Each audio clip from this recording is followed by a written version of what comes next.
సహోదరి సహోదరులు, ఒకవేళ దేవుడు నిన్ను శిక్షిస్తున్నాడు అంటే, శిక్షించాడు అని అంటే దిగులు పడకండి.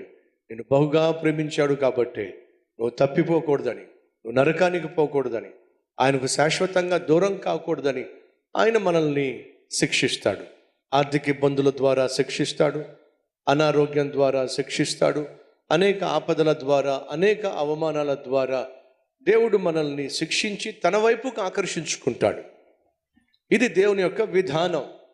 కాబట్టి లోయ ద్వారము దేనికి సాదృశ్యం అంటే శ్రమలకు, కష్టాలకు, ఇరుకు ఇబ్బందులకు, వ్యాధి బాధలకు సాదృశ్యం.